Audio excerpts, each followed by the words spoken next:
Selamat malam para pemirsa, saya Muhammad Iqbal Abdillah dari Fakultas Ilmu Komunikasi, Prodi Manajemen Produksi Media Universitas Padjadjaran.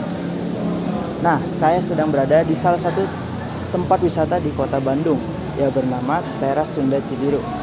Teras Sunda Cibiru merupakan salah satu tempat wisata di Bandung yang mengangkat tema seni dan kebudayaan Sunda.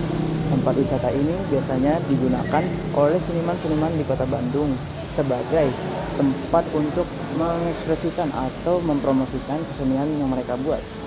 Nah, tempat wisata ini berlokasi di NH Nasution, Kelurahan Cibadung, Kecamatan Cibiru di Kota Bandung. Teman-teman bisa ke tempat wisata ini menggunakan kendaraan pribadi maupun kendaraan umum nih. Soal biaya nggak usah dipikirin, tidak masalah karena tempat wisata ini tidak memungut biaya sedikit pun. Jadi teman-teman bisa pergi ke tempat wisata ini kapanpun yang teman-teman mau.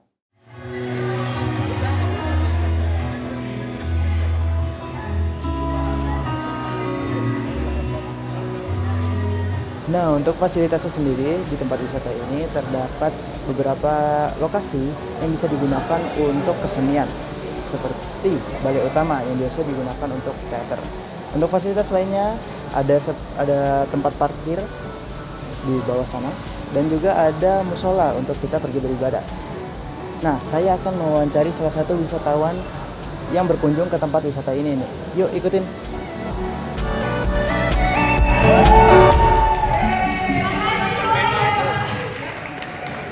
Oke, jadi di sini kita ada salah satu wisatawan yang berkunjung ke Teras Sunda Cibiru nih.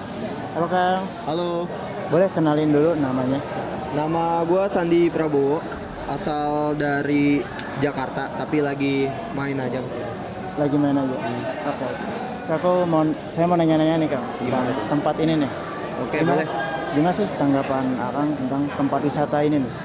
Kalau menurut gue cukup bagus ya, karena dari luasnya tempat wisata itu sendiri, terus juga fasilitas yang disediain, terus ya memungkinkan untuk kita melakukan sebuah seni pertunjukan yang mungkin butuh banyak ruang gitu di dalamnya. Oke. Jadi kita bisa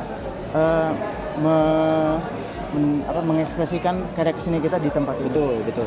Kenapa sih tempat wisata ini dijadiin tempat untuk mengekspresikan karya seni kita kayak buat pentas seni dan segala macam gitu? Oke, kalau menurut gua yang pertama karena luasnya dari tempat wisata itu sendiri, bisa dilihat ini kayak stadion-stadion gini kan diperlukan untuk menampung pengunjung yang ingin melihat penampilan kita kan. Terus yang kedua, tempat ini juga gampang diakses karena dari berbagai daerah dan juga berbagai arah. Tempat ini juga ada di pinggir jalan, jadi memudahkan kita untuk mengakses ke sini gitu. Oke. Kalau boleh tahu, Akang ini udah kemana aja nih di selama tempat wisata ini? Sebenarnya gue nggak terlalu banyak explore. Yang pertama pasti di sini karena emang kita ngadain seni pertunjukannya di sini. Terus yang kedua paling daerah masjid dan juga daerah-daerah kayak gubuk-gubuk itu yang di sebelah sana yang biasanya dibuat kayak karaoke dan segala macamnya yang pasti untuk menunjukkan ekspresi seni kita gitu. Oh. Kalau menurut Akang nih, apa daya tarik tempat wisata Teras Sunda Cibiru ini? Oke. Kalau menurut saya daya tariknya itu yang pertama suasana yang dibangun sih. Suasana yang dibangun di sini kalau menurut gua tuh kayak adem gitu. Jadi kita vibes-nya juga enak untuk melakukan sesuatu segala aktivitas yang mungkin bakal ngeluarin keringat. Tapi di sini adem tenangnya kayak gitu. Terus yang kedua mungkin daya tariknya yang kayak udah gue bilang sebelumnya untuk gampang diakses dan juga tempat yang disediakan menurut gua udah cukup sih untuk melakukan sebuah seni pertunjukan. Itu aja ya Kang. Oke. Pertanyaan yang bisa saya teman. Terima kasih banyak ya. Siap. Sama-sama. Saya Muhammad Iqbal Abdillah, pamit undur diri.